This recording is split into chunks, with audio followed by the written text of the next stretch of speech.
Good morning everyone. Hi, I am Ashutosh Jain और welcome back. I hope you all are doing well and we are starting React JS. तो आज की class में हम लोग React JS के बारे में थोड़ी नॉलेज लेंगे और ये भी समझेंगे कि React JS है क्या और ये किस तरह से काम करता है. अगर आप एक बिगिनर हैं और आप चाहते हैं अपना वेब डेवलपमेंट में अपना कैरियर डिज़ाइन करना, तो React JS आज का सबसे बेहतरीन एक लाइब्रेरी है, एक ट्रेंड है जो UI डेवलपमेंट में काम आता है. तो इन सब चीज़ों के बारे में थोड़ी थोड़ी नॉलेज हम बीच में क्लास में लेते रहेंगे, थ्योरेटिकल नॉलेज. तो स्टार्ट करते हैं React JS के साथ.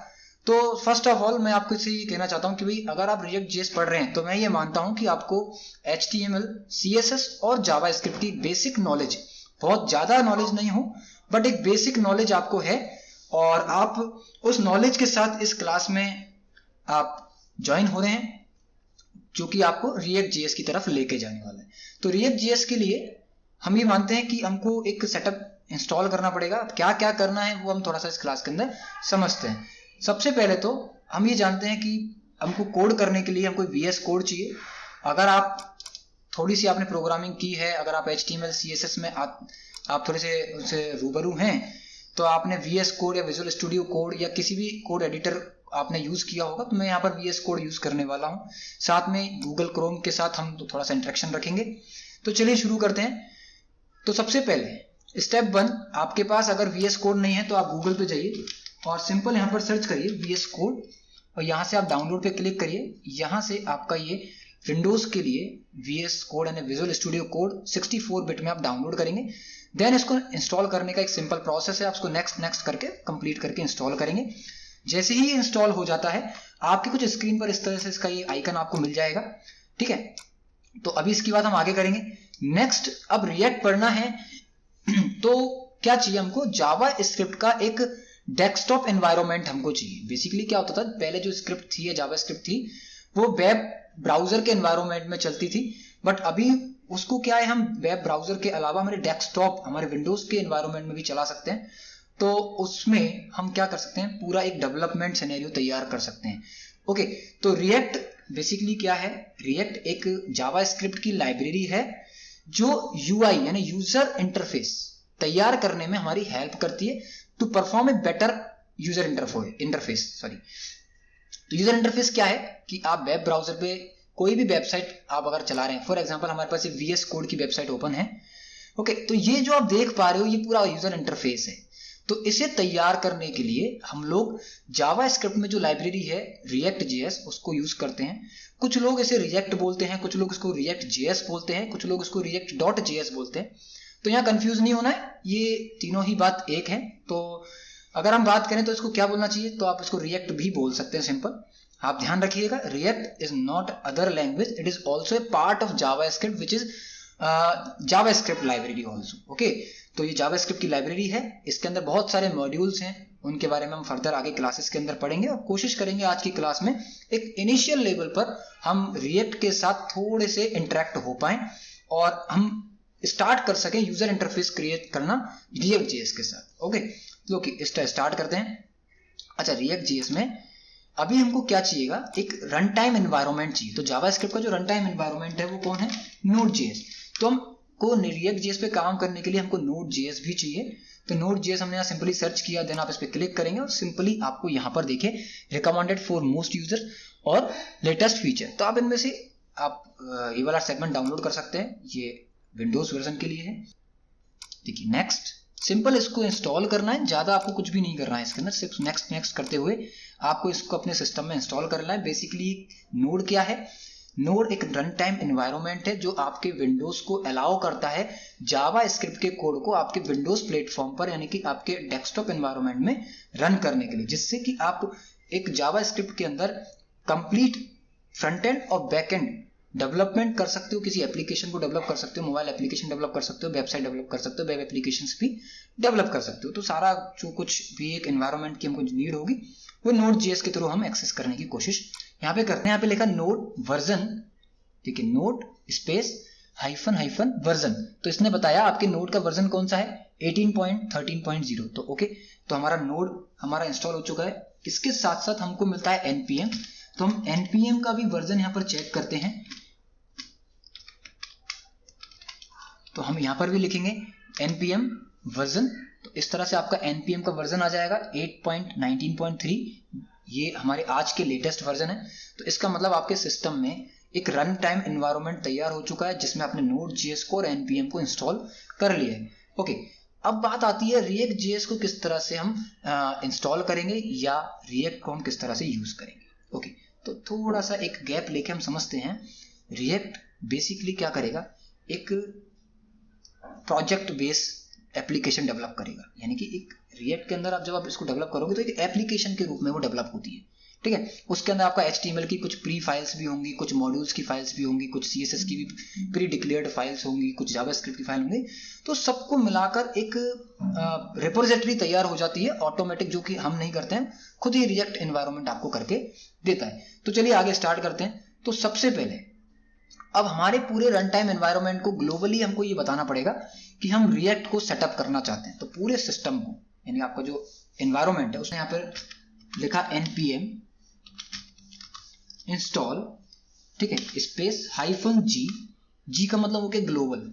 ये जो मैं कमांड लिख रहा हूं इसको आप केवल अपने लाइफ साइकिल में, यानी कि आपके एनवायरनमेंट के साइकिल में एक बार चलाएंगे, उसके बाद आपको बार बार इसे चलाने की जरूरत नहीं है। मैंने लिखा है यहाँ पे g, फिर लिखेंगे क्रिएट -react -app। ओके, ये आपको लिखना है। देन मैं इसको एंटर करता हूं। तो देखिए ये क्या कर रहा है, आपके नोड के एनवायरनमेंट में React को इंट्रोड्यूस करवा रहा है। और इसने देखिए React को सेटअप कर दिया। अब ये आपसे कह रहा है ठीक है, आपके सिस्टम को ये पता लग गया है कि React कुछ होता है, React से रिलेटेड फाइल्स इसके पास कुछ आ चुकी। तो React में काम करने के लिए जैसे हम स्टार्टिंग में HTML CSS के लिए क्या बनाते थे, एक प्रोजेक्ट फोल्डर बनाते थे, लाइक कुछ इस तरह से, जिसमें HTML की कुछ फाइलें होती थी, CSS की कुछ फाइलें होती थी, JS की भी हम फाइलें रखते थे। तो उसी तरह से एक प्रोजेक्ट हमको यहाँ पर बनाना पड़ेगा, ठीक है। तो उसके लिए हमको क्या लिखना है यहाँ पर, देखिए क्रिएट -react -app। अब यहाँ पर देखिए क्रिएट react app, ठीक है, मैंने ये लिखा। अब ये जो लिखा है ना, ऐप का मतलब ये नहीं कि कोई एप्लीकेशन डेवलप हो रही है, मतलब यहाँ पर ना एक रेपोजिटरी को या एक प्रोजेक्ट को हमें ऐप के बिहाफ पर समझते हैं कि वो एक एप्लीकेशन है या एक वेब एप्लीकेशन है, ठीक है। स्पेस, अब आपको अपनी एप्लीकेशन का नाम देना है। तो मैंने इसको नाम दे दिया React क्लास। ओके, मैंने तो सिंपल नाम दिया React क्लास। आपको स्पेस में नाम में कोई भी स्पेस यूज नहीं करना है। एंटर करने के बाद ये क्या करेगा, आपकी पूरी रेपोजिटरी को तैयार करेगा, पूरी डायरेक्टरी को आपको तैयार करके देगा, पूरी एप्लीकेशन आपकी डेवलप करके देगा, जिसमें बहुत सारा कोड, बहुत सारी फाइल आपको बन के मिलेंगी यहाँ पर, है ना। तो इसके बारे में भी थोड़ा सा हम डिटेल में समझेंगे। ये थोड़ा सा इंस्टॉल होने पर टाइम ले सकता है, डिपेंड करता है आपके सिस्टम की स्पीड पर।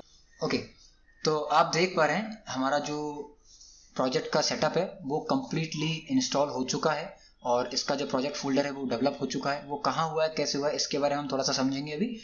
अब आप देखिए, आपने जो भी प्रोजेक्ट बनाया उसका जो फर्स्ट लुक है, यानी कि आप आउटपुट कैसे देखते हो। जैसे कि अगर आपने कोई प्रोजेक्ट बनाया HTML में जावास्क्रिप्ट के थ्रू, तो आप क्या करते हो, अपने इंडेक्स की फाइल को ओपन करते हो, तो वो आपका आउटपुट सेक्शन होता है, राइट। तो अब आपका जो आपने ये प्रोजेक्ट बनाया, इसका डिफॉल्ट आउटपुट क्या है, यूजर फोल्डर के अंदर getgz नाम का एक फोल्डर है, एक डायरेक्टरी है, जिसके अंदर ये आपने npm start चलाने की कोशिश करी। बट आपके प्रोजेक्ट फोल्डर का नाम क्या है, आपके प्रोजेक्ट फोल्डर का नाम क्या था, React क्लास, जो किसके अंदर है। तो देखो यहाँ पर दे रखा है, आपको लिखना पड़ेगा यहाँ पर, देखो cd react क्लास। तो पहले आपको ये वाली कमांड चलानी है, फिर आपको चलाना है npm start, ठीक है। तो इन चीजों के बारे में हम आगे की क्लास में और डीपली समझेंगे। अभी के लिए ठीक है, मैं देखो अब किसके अंदर आ गया, यूजर getgz फोल्डर के अंदर क्रिएट React क्लास के अंदर। तो मैं इसको आपको दिखा देता हूं एक बार। देखिए दिस पीसी में चलते हैं हम लोग, और यहां पर हम लोकल ड्राइव 6C में यूजर्स के अंदर gz, और यहां पर आप देखेंगे, देखिए React क्लास, राइट। ये हमारा प्रोजेक्ट फोल्डर। देखिए सारी फाइल्स इस npm से npm के थ्रू यहाँ पर इंस्टॉल हुई हैं सारी फाइल्स। ये क्या हैं, किस तरह से हैं, इनके बारे में अभी हम VS कोड के अंदर पढ़ने वाले हैं, राइट। यहाँ पर इस प्रोजेक्ट को लॉन्च करना है, तो यहाँ इस फोल्डर के अंदर रहकर हम लोग लिखते हैं npm स्टार्ट, जो कि सर्वर को लॉन्च करेगा, ये आप देख पाएंगे। ओके, एक पॉलिसी आपके सामने आ रही है, तो इसको आप अलाउ एक्सेस कर सकते हैं, ठीक है। और आप यहाँ पर देखेंगे ये हमारा रिएक्ट का जो पहला एप्लीकेशन है, जो डिफॉल्ट एप्लीकेशन है, वो आपके सामने रन हो चुका है। बट आप बोलोगे ये तो हमने बनाया नहीं, ये आपने नहीं बनाया, बट जब एप्लीकेशन को इंस्टॉल करते हैं तो उसके साथ जो डिफॉल्ट कोड और फाइल्स आती हैं उनका ये आउटपुट आपको यहाँ पे दिखाई दे रहा है, और इससे आप पहचान सकते हो कि आपका जो एप्लीकेशन है वो सक्सेसफुली क्रिएट हो चुका है, राइट। Okay, done. अब इसके बाद जो नेक्स्ट काम है हमारा वो है कोड सेक्शन में जाना। अब कोड सेक्शन में जाने के लिए हम कहाँ जाएंगे, VS कोड के अंदर जाएंगे, जहां पर हमको कोडिंग करनी है। इसे हमने ओपन कर लिया, राइट। अब क्या करना है, आपको फाइल पे जाना है, ओपन फोल्डर करना है। ओपन फोल्डर कहां से करेंगे आप लोग, तो देखिए आप जाएंगे दिस पीसी के अंदर, दिस पीसी, इसमें लोकल डिस्क C, यूजर हमारा फोल्डर था getg के अंदर, इसके अंदर आपके पास फोल्डर था React class. Okay, then select and select folder पे क्लिक। देखिए ये आपके सामने फोल्डर आ चुका है। अब आप यहाँ पे नोटिस करेंगे, यहाँ पर देखिए, मैं थोड़ा सा इसको जूम करके आपको दिखाता हूँ। देखिए ये आपका वही फोल्डर है, वही एप्लीकेशन है जो आपने तैयार किया है। अब यहाँ पर ना बहुत सारी फाइल्स हैं, यहाँ फोल्डर्स हैं। देखो नोड मॉड्यूल्स, देखो इसमें बहुत सारे मॉड्यूल्स हैं। यही है बेसिकली मॉड्यूल्स, मतलब library is a collection of different type of methods and modules. तो यहाँ ना बहुत सारे मॉड्यूल्स आपको बने बनाए मिल जाएंगे, बहुत सारा आपको कोड लिखने की, फ्रॉम द स्क्रैच आपको कोड लिखने की जरूरत नहीं है। मेरी हो सकता है कुछ बातें अगर बिगिनर्स हैं तो शायद उनको थोड़ा सा टफ लग रहा होगा, बट डे टू डे जब हम क्लास के अंदर आगे बढ़ेंगे तो ये सारी चीजें हमारे साथ फेमिलियर होने वाली हैं। बट हाँ, मैं ऐसा मान के चल रहा हूँ कि आपको सिंपल एक बेसिक नॉलेज है, बिगिनर लेवल की नॉलेज है, किसकी, HTML की है, CSS की और जावास्क्रिप्ट की है। ओके, तो कुछ दिनों की क्लासेस के अंदर आप इनके साथ फेमिलियर हो पाएंगे, राइट। तो देखिए मॉड्यूल्स आपको यहाँ मिल जाते हैं। पब्लिक के अंदर आप देखोगे तो यहाँ पर index.html आपको मिल जाता है। ये देखिए ये वाला फाइल, इसको सभी समझते हैं। हम जो भी प्रोजेक्ट बनाते हैं, जो भी वेबसाइट हम बनाते हैं या वेब पेज पे हमारा जो भी कंटेंट दिखता है वो एक HTML कंटेंट होता है, राइट। इसके अलावा यहाँ पर src फोल्डर में अगर हम जाएं तो app.cs आपको मिल रहा है, यहाँ पर देखिए index.cs आपको मिल रहा है। तो बहुत सारी फाइल्स यहाँ पर आपके पास रखी हुई है। Okay, done. तो यहाँ तक हमने समझा कि ये किस तरह से एक पूरा डायरेक्टरी सिस्टम है। मैं इसको बहुत शॉर्टली आपको मैंने समझाने की कोशिश करी। बहुत सारी फाइल्स यहाँ पर ऐसी हैं जिनकी अभी हमें जरूरत नहीं है, बट अभी हम किसी को नहीं छेड़ रहे हैं, हम ये मान रहे हैं कि हमारा ये ऐप है। अब प्रॉब्लम ये है कि हम हमारा कोड यहाँ रन कैसे करेंगे। तो मैं ये चाहता हूँ कि सबसे पहला प्रोग्राम हमारा होता है किसी प्रोग्रामिंग को सीखने के लिए हेलो वर्ल्ड। तो हम ना अब क्या चाहते हैं कि ये जो आउटपुट आ रहा है बाय डिफॉल्ट ये सारा हट जाए और हम जो लिखें वो यहाँ पर रन होना चाहिए, लाइक हेलो वर्ल्ड हम यहाँ पर प्रिंट करवाते हैं। ओके, तो ठीक है। अब आपको सबको पता है जब भी वेब ब्राउजर पर कुछ चीज दिखानी होती है तो हम कहाँ दिखाते हैं, index.html। बट ना यहाँ पर index.html में कुछ नहीं होना है। अब क्यों नहीं होना है, कैसे होना है और आगे किस तरह की ये चीजें चेंज होने वाली हैं, तो मैं आपको एक बात बता देता हूँ। रिएक्ट एक लाइब्रेरी है और जब आप इसके अंदर काम कर रहे हो तो रिएक्ट की एक स्पेशलिटी है, वो क्या है, ये जो है वो कंपोनेंट बेस्ड आर्किटेक्चर है। मतलब रिएक्ट जो डिजाइन बनाता है वो बेस्ड ऑन कंपोनेंट होता है। What is component? कंपोनेंट क्या है मैं आपको बताता हूँ कि फॉर एग्जांपल एक बॉक्स है, उस बॉक्स को 4 टुकड़ों में आप बांट दीजिए और फिर मैं आपसे कहूँ कि इस बॉक्स को वापस से एक बॉक्स बनाइए, तो आपको क्या करना पड़ेगा, वो जो 4 अलग अलग टुकड़े हैं या वो 4 अलग अलग कंपोनेंट हैं उनको आपको वापस एक साथ जोड़ना पड़ेगा उसी डिजाइन में जिस डिजाइन में वो पहले थे। तो वो एक डिफरेंट कंपोनेंट एक साथ मिलकर एक वेब लेआउट तैयार करते हैं, एक वेबसाइट का एक पेज या फिर वेब कंटेंट तैयार करते हैं, that is web layout. Okay, तो कंटेंट का मीन क्या हो गया, पार्ट ऑफ वेबसाइट। छोटे छोटे टुकड़ों में एक वेब पेज को हम डिवाइड कर दें, टुकड़ों में डिवाइड कर दें, उन्हें हम बोलते हैं कंपोनेंट। और फिर उन सारे कंपोनेंट को हम एक साथ अरेंज करेंगे, दैट इज एक वो कंप्लीट वेब पेज बन गया। अब कंपोनेंट का फायदा क्या है, तो एक ही कंपोनेंट को आप एक से ज्यादा बार यूज कर सकते हो एक बार लिख के। ओके, पहले क्या होता था कि अगर हम HTML में कोई कोड कर रहे हैं और वहां पर हम एक प्रोडक्ट का कार्ड बना रहे हैं, कोई सेल प्रोडक्ट है, अगर उसी टाइप के 10 कार्ड बनाने हैं तो पूरा का पूरा कोड हमको 10 बार लिखना पड़ता था। तो ये एक सही अप्रोच नहीं है। अब इस अप्रोच को हम कंपोनेंट बेस्ड में समझें तो हमको कार्ड बनाना है एक, यानी कि कार्ड हो गया एक कंपोनेंट। अब इस कंपोनेंट को एक बार बनाया, अब आप इस पूरे कंपोनेंट को पूरी वेबसाइट में अब एक बार यूज करो चाहे 10 बार यूज करो, आपको उसको 10 बार लिखने की जरूरत नहीं है, बस आप उसको 10 बार कॉल करवाइए, तो वो सेम जो कार्ड होगा वो 10 बार अपना डेटा प्रेजेंट करेगा। अब आप बोलोगे वो तो सेम डेटा प्रेजेंट करेगा, नहीं, कंपोनेंट में आगे की जो हम क्लासेस में पढ़ेंगे तो हम समझेंगे कि कंपोनेंट के अंदर डेटा को किस तरह से हम चेंज करते हैं और किस तरह से डिफरेंट डेटा को एक्सेस किया जाता है इन ए कंपोनेंट, राइट। तो वो सारी चीजें फर्दर आगे की क्लासेस की हैं, बट अभी सिंपल हमारा टारगेट है कि how to present hello world in React JS. Okay, तो फर्स्ट हमारा पेज है index.html। तो देखो अभी तक हमने सीखा कि सारा काम ना index.html में होता है, बट अभी ना नहीं होता। अभी हम सारा काम करेंगे हमारे सोर्स फोल्डर में index.js के अंदर। देखो मैंने आपको बोला है index.js, इंडेक्स हमने HTML पढ़ी है, CSS पढ़ी है और JS पढ़ी, तो सारा काम हम किस में करने वाले हैं? JS में, क्योंकि हम कौन से एनवायरनमेंट में है? JS के एनवायरनमेंट में। सारा काम हम करेंगे JS के अंदर। Very good. अब यहाँ पर देखो क्या कुछ प्री डिजाइंड ये कोड मिल रहा है, तो मैं आपसे कहता हूँ ये सारा कोड ना हटा दो। देखो क्या क्या हटाना है समझिए। पहले पब्लिक में चलते हैं। ओके, क्या क्या कोड हटाना है तो अब देखते हैं। तो index.html में देखिए ये सिंपल हमको रखना है। देखिए कुछ कमेंट वगैरह हैं, इनको हम हटा देते हैं यहाँ से, इनकी कोई नीड नहीं है। थोड़ा सा हमारे फोल्डर को ना क्लीन अप कर लेते हैं, जो जो हमारे काम की चीजें उनको रख लेते हैं, बाकी चीजों को हटा देते हैं। ठीक है, ये हटा दिया, ये हम रखते हैं। ठीक है, और यहाँ पर आप देखोगे एक डिव टैग बना हुआ है जिसकी आईडी है रूट। इस फाइल को एज इट इज रखते हैं। कुछ जो चेंजेस हमने किए हैं इनको हम सेव कर लेते हैं Ctrl+S से। ओके, देन हम आते हैं src फोल्डर के अंदर और यहाँ पर हम देखेंगे index.css। इसकी हमें कोई नीड नहीं है, इसको सेलेक्ट करके डिलीट कर देते हैं और इस ब्लैंक पेज को सेव कर लेते हैं। उसके बाद index.js, इस कोड की भी अभी हमें कोई नीड नहीं है, अब हमारा खुद का कोड हम लिखेंगे। तो मैंने पूरा कोड हटा दिया और इसको सेव किया, राइट। इसको पूरा कोड सेव किया, अब इसको रन कराते हैं। अब देखिए, तो जैसे ही मैंने इसको रन करवाया ना, तो अब आप देखोगे कि ब्लैंक पेज आपके सामने प्रेजेंट हो रहा है। तो जब भी हम कोई नया प्रोजेक्ट हम HTML CSS में बनाते थे और हम HTML में कोई भी कंटेंट जब नहीं लिखते थे, तो हमारा जो पेज होता था वो कैसा होता था? ब्लैंक, इस तरह से। तो यहाँ तक तो आप शायद अब रिलेट कर पा रहे हैं कि हमारे पास अभी कोई भी कोड नहीं है प्रेजेंट कराने के लिए। ओके, अगर आपको दिमाग में ये आता है कि चलो यार ना हम यहाँ पर कुछ लिख लेते हैं HTML में, तो लाइक आपने लिखा H1 और लिख दिया आपने हेलो वर्ल्ड। ठीक है, आपने यहाँ सेव किया हेलो वर्ल्ड और यहाँ पर आपने रन किया। देखिए, देख पा रहे हैं आप? कोड हो गया तो बढ़िया है, ये तो बहुत सही है। बट हमने कोड फाइनली करा किस में है? HTML में। तो ये कोई सही अप्रोच नहीं है, ये कोई बेटर अप्रोच नहीं है। ये काम अगर हमको करना है, ये काम तो हम सिंपल एक HTML के प्रोजेक्ट में भी कर सकते हैं।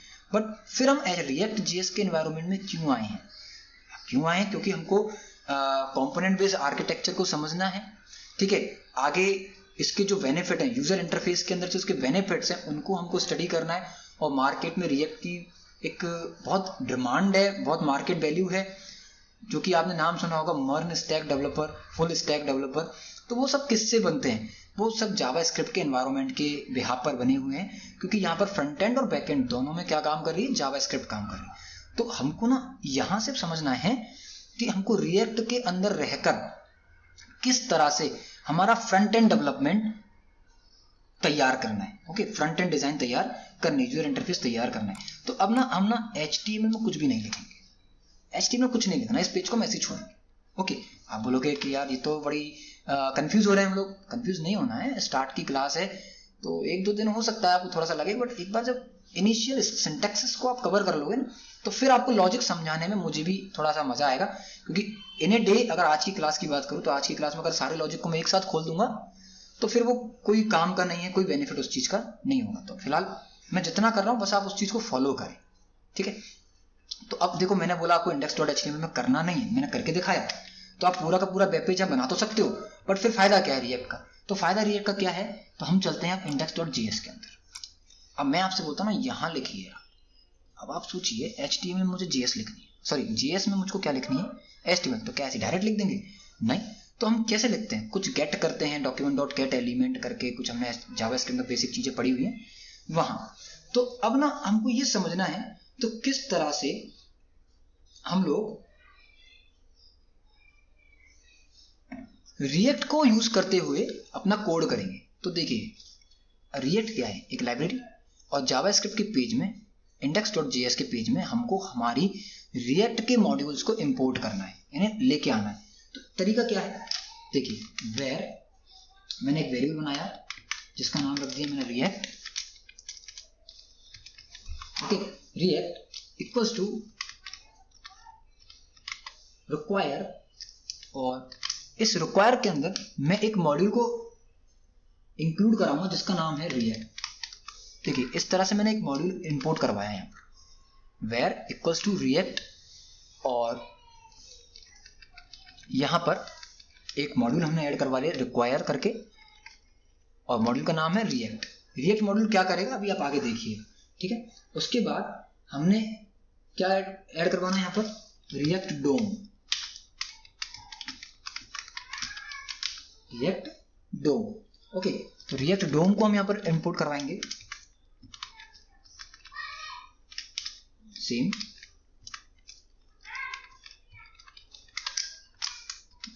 तो यहां पर हम लिखेंगे रिएक्ट डोम। ओके, ये दो मॉड्यूल्स हैं फिलहाल के लिए, आप समझिए ये दो मॉड्यूल हैं, एक रिएक्ट और एक रिएक्ट डोम। तो जब भी हम रिएक्ट में काम करेंगे तो ये दो मॉड्यूल्स तो हमको हमेशा चाहिएंगे ही चाहिएंगे। अब क्यों चाहिएंगे ये समझिए।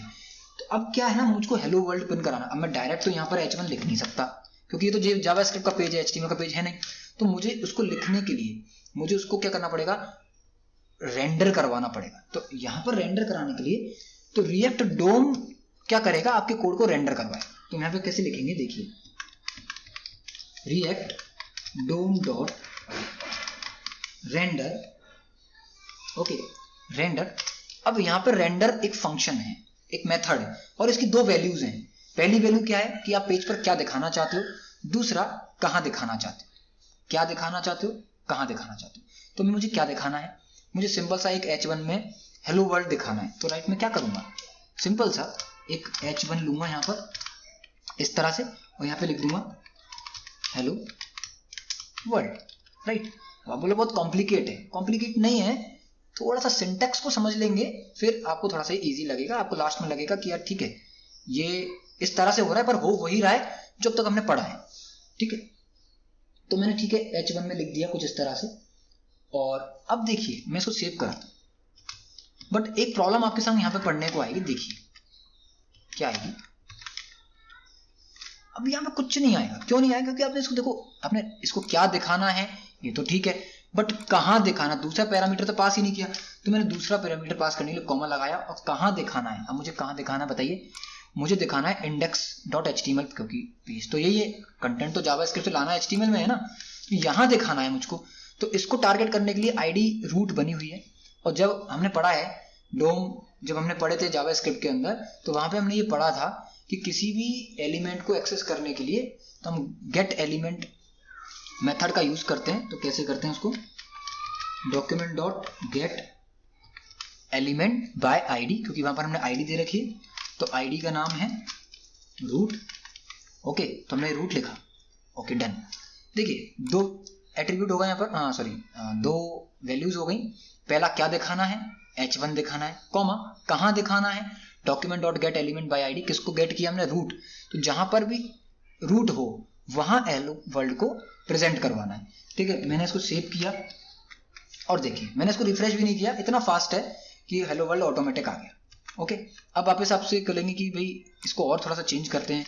तो मैंने बोला हेलो वर्ल्ड अगेन, देखो मैंने अगेन लिखा, कंट्रोल S सेव किया, और देखो मैंने रिफ्रेश भी नहीं किया, ऑटोमेटिक यहाँ पर अब लाइव सर्वर के थ्रू ये रन हो रहा है। देखो फास्ट, यहाँ से आपको पता लग जाएगा रिएक्ट जस्ट कितनी फास्ट है, राइट। तो अब आप बोलोगे भाई इसको दिखाने से यहाँ क्या फायदा, मेरे को तो पूरा पेज बनाना है, या ये अगर रूट चेंज हो जाता है तो क्या होता है। देखिए इंडेक्स में अगर आप आते हो और आप मान लीजिए इसकी आईडी चेंज कर देते हैं, अभी तो अब जनरल चीज वाली चीजें हैं, जावास्क्रिप्ट अगर आपने बेसिक भी पढ़ी है तो ये आपको पता होगा। तो मैंने इसकी आईडी रख दी माय मैसेज, आईडी का नाम क्या रख दिया, माय मैसेज। अब अगर मैं इसको रन कराऊं तो देखो यहाँ पर कुछ भी आइटम आपको दिखाई नहीं देगा, क्यों, क्योंकि यहां पर हमने जिसको टारगेट किया है वो आईडी है रूट, जो कि वहां पर अवेलेबल नहीं है। अब अवेलेबल नहीं है तो फिर इसका डेटा शो नहीं होगा। तो मैं यहां पर क्या करूंगा, अपनी आईडी को चेंज करूंगा, मैंने आईडी करी चेंज, यहाँ पे आप देखोगे आउटपुट आ गया। ओके, यहाँ भी ठीक है। अब नेक्स्ट क्वेश्चन ये है हमारा, क्या केवल हेलो वर्ल्ड ही लिखना है या हमको इसको इस तरह ही लिखना पड़ेगा? तो अब देखो ना, ये ना ठीक है, ये एक रेगुलर मेथड है कि एक वेरिएबल बनाया, उसमें हमने इस फंक्शन को कॉल करवा के और एक मॉड्यूल को ऐड करवा लिया। बट ना इतना नहीं करना। जब हम React.js इंस्टॉल करते हैं तो हमारे सिस्टम में बेबल क्या क्या इंस्टॉल हो जाती है? Babel.js इंस्टॉल हो जाती है। Babel.js क्या है, इसके बारे में आप थोड़ा सा गूगल करिएगा, आज की क्लास में इसको कवर नहीं करूंगा। Babel.js एक्चुअल में आप समझ सकते हैं एक मॉडर्न जावास्क्रिप्ट है। तो मॉडर्न जावास्क्रिप्ट है, तो मैं इसको ना ऐसे लिखने की बजाय, ठीक है, मैं इसको कैसे लिख दूं? मैंने लिख दिया import react from react। देखो इतना सिंपल, मैं इसको कर देता हूं, मैंने इस तरह लिख दिया इसको, import react from react। Okay, और इसी तरह से DOM, react DOM को किस तरह कराएंगे? इसको लिख देंगे हम import react DOM from react DOM। Okay, इस तरह से करा देंगे। तो अब बेसिकली क्या हुआ, इस लाइन की हमको जरूरत नहीं है, इसको मैं भी हटाता तो नहीं हूं, कमेंट करके जाऊं। अब देखिए, अब भी आपका आउटपुट सेम आएगा, आप देखेंगे आपका आउटपुट सेम है। मैं इसको चेंज करता हूं, यहाँ पे मैं हेलो वर्ल्ड वंस अगेन कर देता हूं, लाइक, तो आपको अपडेट दिखता रहेगा hello world once again, right. तो देखो दोनों में काम है। अच्छा, ये क्या था? ये रेगुलर मेथड था। ये कौन सा है? ये React.js के अंदर बेबल हमको मिलती है। बेबल एक JS की लाइब्रेरी है, एक मॉडर्न JS है, ठीक है। तो उसका यूज करके हम इस सारे काम को कर रहे हैं। इंपोर्ट यानी इंपोर्ट करना, बाहर से किसी चीज को हमारे पेज पे लाना। किसको ला रहे हैं? मॉड्यूल। मॉड्यूल का नाम क्या है? React। तो React मॉड्यूल को इंपोर्ट करवाओ कहां से? React से, ठीक है। और इंपोर्ट करवाओ React DOM मॉड्यूल को कहां से? React के DOM से। तो दोनों चीजों की जरूरत है। क्यों जरूरत है? देखिए, अच्छा देखो, React DOM तो समझ में आ गया होगा कि क्यों चाहिए, क्योंकि React DOM डॉट रेंडर, अब React DOM का मेथड है रेंडर, इसी के थ्रू तो हम ये आउटपुट देख पा रहे हैं। अगर मैं इस मेथड को लिखूंगा ही नहीं तो फिर क्या होगा? देखो, ये आ गया आपके पास कंपाइल्ड विद प्रॉब्लम। अभी प्रॉब्लम आ गई, क्या आ गई? React DOM is not defined. React DOM जो आपका मॉड्यूल है ये यहाँ पर डिफाइन नहीं है, इसलिए आगे ये काम नहीं करेगा। ओके, चलो मैं इसको रन कराता हूँ। देन मैं अब ना React को भी मैं बंद करता हूं, इसको भी मैं कमेंट करके दिखाता हूं कि अगर मैंने इसको नहीं ऐड किया तो क्या होगा। देखिए, फिलहाल के केस में डन, कोई दिक्कत नहीं है। लेकिन आगे जाके जब हम इसमें, अभी तो क्या लिखा है? केवल एक मैसेज लिखा है। अब इन फ्यूचर इसमें थोड़ा बहुत और आगे हम चेंजेस करेंगे, आगे हम और एलिमेंट्स में ऐड करना चाहेंगे, तो फिर वहां पर आपको React का जो काम है वो आपको नहीं मिल पाएगा, फिर आपको वो अलाउ नहीं करेगा, ठीक है। तो चलिए, तो हम ये मानते हैं हमको दो मॉड्यूल्स की जरूरत पड़ेगी हमेशा, एक तो React और एक React DOM। तो ये मैंने किस तरह से यहाँ पर ऐड करे हैं ये आप समझ में आ रहे हैं, राइट।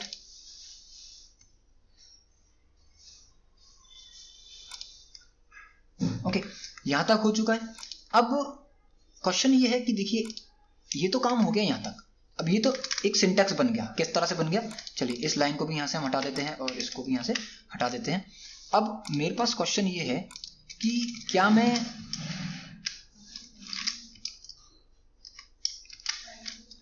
एक ही हेडिंग को दिखाऊंगा यहाँ पर? हो सकता है ना मेरे पास और भी कई सारा कोड हो और भी कुछ मेरे को लिखना हो इसमें, तो वो कैसे करेंगे? देखिए, तो अब मान लीजिए मेरे पास दो हेडिंग फॉर H1, एक सिंपल एग्जांपल के लिए समझते हैं हम इसको, H1, ओके। और H1 में लिख दिया मैंने हेडिंग 1। अगेन इसी को मैं कॉपी कर लेता हूं, देन पेस्ट, और इसको मैंने दे दिया हेडिंग 2। अब आप देखोगे रेड लाइन आ रही है। देखिए, ये नीचे वाला तो स्टेटमेंट ऐसा ही रहेगा, ठीक है। बट अभी मैं क्या करता हूँ, इसको ना, इसका जो माय मैसेज है इसको मैं हटा के बाय डिफॉल्ट करता हूँ रूट, कि बाय डिफॉल्ट क्या है? रूट है। आप चेंज भी कर सकते हो, मैंने आपको करके दिखा दिया, ठीक है। अब मैं इसको भी रूट करता हूँ, क्योंकि हम आगे कुछ अब नए कॉन्सेप्ट की तरफ बढ़ रहे हैं, तो ठीक है, इसको समझते हैं। अब प्रॉब्लम क्या है, क्या दिखाना है उसमें ना, एक ही सेगमेंट हो सकता है। मतलब आप इसको एक ही इंक्लोजिंग टैग के अंदर रख सकते हो, दो इंक्लोजिंग टैग या एक से ज्यादा इंक्लोजिंग टैग का आप इस्तेमाल नहीं कर सकते। तो उसके लिए क्या करोगे? आप सोचोगे तो फिर कोई काम का नहीं है, बिल्कुल काम का है। बट इसको हम क्या कर सकते हैं, अगर इसको मैं सेव करके आपको एक बार आउटपुट दिखाऊं तो यहाँ पे एरर दिखेगा आपको, तो मॉड्यूल बिल्ड्स फेल्ड, क्योंकि इसका बिल्ड करना फेल्ड हो गया क्योंकि वो एक साथ दो इंक्लोजिंग टैग को रेंडर नहीं कराएगा, एक को ही कराएगा। अब इंक्लोजिंग टैग का मतलब क्या है, टैग तो आपके एक से ज्यादा हो सकते हैं बट वो एक टैग के अंदर, एक पेरेंट टैग के अंदर इंक्लोज्ड होने चाहिए। तो अब अगर आप देखोगे तो आप बोलोगे अब तो यहाँ पे 3 टैग हैं, बट div टैग की ओपनिंग और क्लोजिंग के बीच में सारा कंटेंट रखा है, तो बेसिकली देखा जाएगा तो डॉट रेंडर मेथड के पास एक ही इंक्लोजिंग टैग जाएगा जिसका नाम है div। तो अगर आप इस केस में इसका आउटपुट चेक करेंगे तो आपको दोनों आउटपुट यहाँ पर मिल जाएंगे। बट अब एक प्रॉब्लम होगी, इसको div देने से क्या हुआ, देखो ये पूरा का पूरा डेटा जब ऐसे रेंडर होगा तो रेंडर होकर कहाँ जाएगा, यहाँ आएगा, यहाँ किसके पास आएगा, इस div के पास आएगा। तो अनवांटेड अगर आप देखोगे तो एक्स्ट्रा एक div का नोड यहाँ पर तैयार हो गया, मतलब एक div के अंदर एक और div, और फिर उसके अंदर आपका कंटेंट है। तो इस सिचुएशन में क्या हुआ है कि एक div या एक नोड, एक पेरेंट एक्स्ट्रा ऐड हो गया। उस वजह से हो सकता है कभी कभी आपको CSS में या जावास्क्रिप्ट में जब आप आगे कोड करेंगे इसी एनवायरनमेंट में, तो वहां उनको टारगेट करने में थोड़ी प्रॉब्लम आपको फेस करनी पड़े या उसको आप सही तरीके से रेक्टिफाई ना कर पाए। तो अब क्या करें भाई, ये तो ठीक है हमने काम तो चला लिया इससे, but this is not a good approach. Okay, तो इसके लिए क्या करना है, यहाँ पर रिएक्ट ने इंट्रोड्यूस करवाया है रिएक्ट फ्रेगमेंट को। तो कैसे लिखेंगे, हम लिखेंगे रिएक्ट डॉट फ्रेगमेंट। ठीक है, रिएक्ट डॉट फ्रेगमेंट। अब जैसे आप रिएक्ट डॉट फ्रेगमेंट लिखते हैं तो यहाँ पे बेसिकली क्या होगा, यहाँ पर एक नया नोड तैयार नहीं होगा, मतलब div के अंदर एक और div तैयार नहीं हो रहा है, सीधा div के अंदर यानी कि इस div के अंदर सीधा क्या कंटेंट आएगा, h1 और h1 यानी कि हेडिंग 1 और हेडिंग 2 सीधा आएगा, इसमें कोई बीच में एक एक्स्ट्रा नोड तैयार नहीं हो रहा। ठीक है, आउटपुट अगर चेक करोगे सेम आउटपुट, बट एक नोड का डिफरेंस आ गया, बहुत इंपॉर्टेंट चीज थी। बट अब कभी कभी होता है कि यार इतना क्यों लिखना है, ये क्यों लिखना है भाई हमको इतना। अगर आप इसको नहीं भी लिखते हो ना तो आप इसको क्या कर सकते हो, इस फ्रेगमेंट को आप ब्लैंक छोड़ सकते हो इस तरह से, जस्ट सिंपल। तो इस तरह इनक्लोजिंग, ये आप इनक्लोजिंग फ्रेगमेंट है, इस इनक्लोजिंग फ्रेगमेंट के अंदर आप पूरा का पूरा कोड आप पास कर सकते हो, पूरा का पूरा वेब पेज आप पास कर सकते हो। और आगे जाके तो हमको इसमें कंपोनेंट्स डिजाइन करने हैं, क्लास बेस्ड कंपोनेंट से, फंक्शनल कंपोनेंट से, बहुत सारा आगे का कंटेंट आपको मिलेगा पढ़ने के लिए।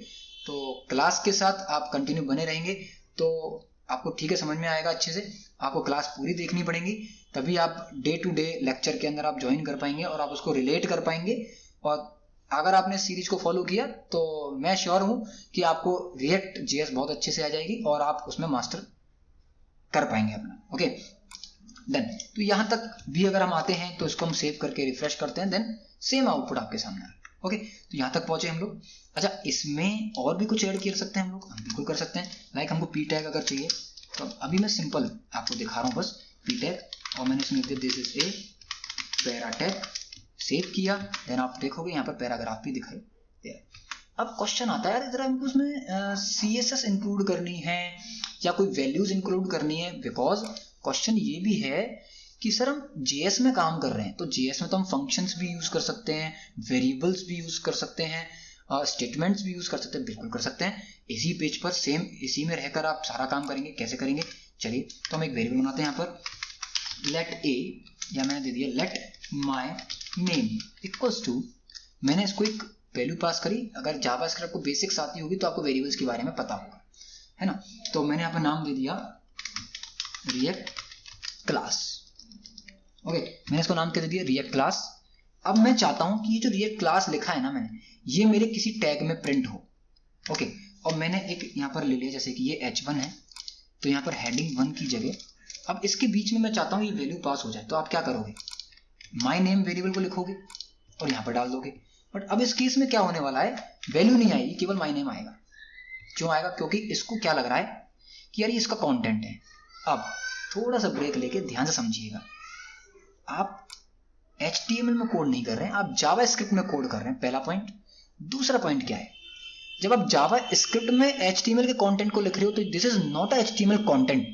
रिएक्ट JS में इसे हम बोलेंगे JSX कंटेंट। क्या बोलेंगे हम इसे, JSX बोलेंगे, राइट। क्या बोलेंगे इसको, JSX। ओके, तो JSX कंटेंट हो गया। अब इस JSX कंटेंट में फिर जावास्क्रिप्ट लिखनी है, तो बेसिकली एक रिदम क्या बन रही है, देखो JS में HTML, अब इस HTML में JS लिखनी है, तो JS के अंदर HTML, फिर HTML के अंदर JS। तो अब JS को लिखने के लिए आपको यहाँ पर कर्ली ब्रेसेस यूज करने पड़ेंगे। जब भी आप अपने JSX एलिमेंट के बीच में जावास्क्रिप्ट को इस्तेमाल करते हैं तो आपको यहाँ पर लगाना पड़ेगा कर्ली ब्रेसेस, और कर्ली ब्रेसेस के अंदर आप अपने वेरिएबल का नाम पुट करेंगे। तो उस सिचुएशन में ये इसको एज ए वेरिएबल कंसीडर करेगा, उस वेरिएबल की वैल्यू को फैच करके आउटपुट में प्रेजेंट करेगा, राइट। अच्छा, इसके अलावा और क्या हो सकता है, लाइक मैं H1 एक और ले लेता हूं। यहाँ पर अभी तो मैं बिल्कुल इंट्रो दिखा रहा हूं आपको। यहाँ पर मैंने कर्ली ब्रेसेस ऑन करे, मैंने यहाँ पर लिखा 5 + 5, तो क्या आउटपुट आएगा, तो देखिए 10 आएगा। तो जावास्क्रिप्ट के अंदर जो हम काम कर रहे हैं सारे वो हम यहाँ पे कर सकते हैं, बट हम JSX एलिमेंट के बीच में स्टेटमेंट्स को पास नहीं कर सकते, लाइक इफ और एल्स को पास नहीं कर सकते। हम यहाँ पर JSX एलिमेंट के बीच में वही चीज पास कर सकते हैं जो केवल रिटर्न कर रही हो, लाइक 5 + 5 को अगर हम ऑपरेट करेंगे तो लास्ट में जाकर ये क्या रिटर्न करेगा, 10। तो 10 इज अ डिफाइंड वैल्यू जो कि ऑपरेट हुई है। तो उस तरीके के केस में हम यहाँ पर एक्सप्रेशंस को यूज कर सकते हैं, वेरिएबल्स को यूज कर सकते हैं, बट JS की स्टेटमेंट्स को यहाँ पर हम कॉल नहीं कर सकते। लाइक हम कंडीशनल स्टेटमेंट्स है, लाइक इफ एल्स को हम यहाँ पे यूज कर रहे हैं, वो सारा काम यहाँ पे नहीं होगा, वो एक अलग प्रोसीजर हमको समझना है आगे, तो वो काम यहाँ पर नहीं होंगे, राइट। अच्छा, इसके अलावा अगर मुझे CSS लगानी है तो क्या करेंगे। अब CSS लगाने के लिए क्या होता है, देखिए HTML में तो क्या होता था कि टैग के अंदर हमने इनलाइन CSS यूज कर ली, या एक CSS फाइल को लिंक कर लिया, वहां पर हम एक्सटर्नल CSS कर सकते हैं, कर तो यहाँ पर भी सकते हैं, बट आज की क्लास में मैं आपको वो नहीं सिखाऊंगा कि आप किस तरह से एक्सटर्नल CSS को इसमें इंपोर्ट करेंगे। वहां वो एक बहुत अलग से क्लास उसके लिए हम रखेंगे, क्योंकि उसको हमको डीपली समझना है। बट यहीं पर रहकर React.js में इनलाइन CSS का बहुत रोल है, बहुत ज्यादा काम आती है। वो किस तरह से आती है वो हम समझते हैं। तो मैं अगर आपसे कहूं कि भाई कैसे लिखोगे, यहाँ पर आप लिख दोगे स्टाइल टैग और सॉरी एट्रीब्यूट, ये आपको पता है, और यहाँ पर आपने लिख दिया कलर की प्रॉपर्टी। अगर आपने CSS पढ़ी है तो आपको पता होगा, और मैंने इसका कर दिया रेड। इस तरह से आपने इसको लिखा, देन सेव किया, और आप देखिए कुछ भी आउटपुट दिखेगा ही नहीं, क्योंकि इस तरह से आप इसको मास्टर नहीं कर सकते, इस तरह इसको नहीं लिख सकते। क्यों नहीं लिख सकते, क्योंकि ये अलाउ नहीं करता JSX। अब इसको करने के लिए आपको क्या करना पड़ेगा, आपको ऑब्जेक्ट बनाना पड़ेगा। इसके बारे में थोड़ा सा अपन डिटेल में आगे क्लास में समझेंगे। अभी मान लेते हैं हम लोग एक ऑब्जेक्ट हम बना रहे हैं, const my style equals to, मैंने ऑब्जेक्ट बनाया। अगर आपने JS पढ़ी है तो आपको ऑब्जेक्ट के बारे में थोड़ा सा पता होगा, की और वैल्यू के पेयर को हम ऑब्जेक्ट बोलते हैं। और मैंने यहाँ पे कलर एक की है जिसकी वैल्यू मैंने रख दी रेड। Okay, done. अभी ऑब्जेक्ट बन गया, एक नॉन प्रिमिटिव डेटा टाइप है ऑब्जेक्ट, राइट। हमने ये बना दिया। अब मुझे ना इस माई स्टाइल को अलाउ करवाना है या अप्लाई करवाना है मेरे H1 में स्टाइल में। तो अब ये किसका पार्ट है, JS का। तो जब अब मुझे JS पास करनी है यहाँ पर, तो मुझे लगाना पड़ेगा यहाँ पर कर्ली ब्रेसेस और यहाँ पर ऑब्जेक्ट का नाम। अब जब मैं इसको लिखूंगा तो देखो स्टाइल एट्रीब्यूट के अंदर मैंने इसको पास किया है, तो स्टाइल एट्रीब्यूट के अंदर जब मैं इसको पास करूंगा तो ये इसको जब फैच करेगा तो इसको समझ में आएगा colour is a property of CSS और वैल्यू इज रेड।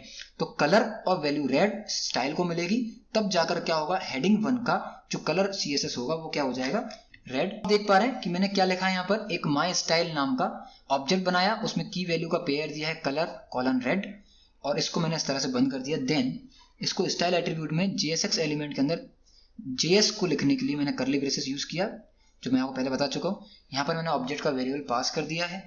तो आप देख पाएंगे यहाँ पर कि मैंने माई स्टाइल एक ऑब्जेक्ट लिया और उस ऑब्जेक्ट को स्टाइल एट्रीब्यूट में पास करवाया एज ए JS एलिमेंट, एक JS वेरिएबल के तौर पे। अब इसने इसको फैच करा, देन कलर और रेड जो की वैल्यू का पेयर है उसे हमने प्रॉपर्टी और वैल्यूज में कन्वर्ट कर दिया, और स्टाइल की प्रॉपर्टी है कलर, CSS में रेड हो गया। देन ये अप्लाई हो गया आपके इस H1 एलिमेंट के ऊपर। ओके, अगेन अगर मुझे ये जो नाम आ रहा है रिएक्ट क्लास, मुझे अगर इसका भी चेंज करना है कलर, तो मैं क्या करूंगा, यहाँ पर स्टाइल एट्रीब्यूट का यूज करूंगा और यहाँ पर कर्ली ब्रेसेस के अंदर क्या यूज कर दूंगा, सेम इसी ऑब्जेक्ट को कॉपी कर दूंगा। देन माई नेम का कलर भी क्या हो जाएगा, रिएक्ट क्लास का कलर भी हो जाएगा रेड। Okay, done. अगर आप यहाँ पे कलर चेंज करते हो, लाइक मैं इसको करता हूँ ग्रीन, तो दोनों ही जगह कलर क्या हो जाएगा, ग्रीन। देख पा रहे हैं। तो किस तरह से मैं एट ए टाइम HTML भी यूज कर रहा हूँ, CSS भी यूज कर रहा हूँ, JS भी यूज कर रहा हूँ, with the help of react JS modules. Okay, तो यहाँ पर सारा काम हमने जेएस में किया है। और अब अगर आप देखोगे HTML को तो इसमें तो कुछ भी नहीं किया हमने। डन। तो समझ में आ रहा है कि अगर HTML में कोड बिल्कुल भी नहीं होगा तो आपके कोड के रेंडर होने की जो स्पीड है वो बहुत 10 टाइम्स फास्ट हो जाएगी किसी अदर टूल की तुलना में। अगर आप कंपेयर करेंगे तो यहाँ पे आपको स्पीड अच्छी मिलेगी। साथ में आपको नए नए मॉड्यूल्स यहाँ पर मिलेंगे, मॉड्यूल्स का आप यूज करके अपना टाइम बचा सकते हैं। फिर सबसे बड़ी बात है रिएक्ट के अंदर क्या मिलता है आपको, कंपोनेंट बेस्ड आर्किटेक्चर। तो यहाँ पर रीयूज एबिलिटी जो है कि एक बार लिखो बार बार इस्तेमाल करो वाला जो गेम है वो आपको बहुत अच्छे से यहाँ पर समझ में आने वाला है। तो आपने जैसे कई बार देखा होगा Amazon पे हम प्रोडक्ट्स को सर्च करते हैं तो वहां पर बहुत सारे प्रोडक्ट्स आ जाते हैं, 100 200 500 1000 प्रोडक्ट्स की लिस्ट आती है। तो क्या वो जो कार्ड है वो 1000 बार बनाया गया होगा? नहीं, वो बनाया एक बार गया होगा, बट उसको कंपोनेंट के थ्रू क्या कर दिया, डेटा चेंज करते हुए डेटाबेस के अंदर से या फिर अलग एक टेबल में डेटा रखा हुआ वहां से उस डेटा को हम लेके आ रहे हैं और उस डेटा को हम कंपोनेंट में क्या कर रहे हैं, डायनामिकली उसको चेंज कर रहे हैं। तो वो सारी चीजें कंपोनेंट बेस्ड आर्किटेक्चर है। रिएक्ट एक बहुत बड़ा और एक मजेदार एनवायरनमेंट है। अगर ये आपको आता है तो आप डेफिनेटली फ्रंट एंड डेवलपर के मास्टर बन सकते हैं। UI यानी यूजर इंटरफेस में आप मास्टर बन सकते हैं। और एक जो लेक्चर है बेसिकली एक इंट्रोडक्शन, एक लेवल का एक लेक्चर मैंने तैयार किया है। और मैं बताना चाह रहा था कि बस हम एक सिंपल प्रोजेक्ट पे जो हम काम करते थे उसको हम रिएक्ट के थ्रू अब किस तरह से काम करेंगे, उस पर किस तरह से उस पर हम अपना डेवलपमेंट स्टार्ट करेंगे। आई होप आज की क्लास आपको पसंद आई होगी। Thank you. फिर मिलते हैं नेक्स्ट क्लास के अंदर। जब तक के लिए कीप लर्निंग। Thank you.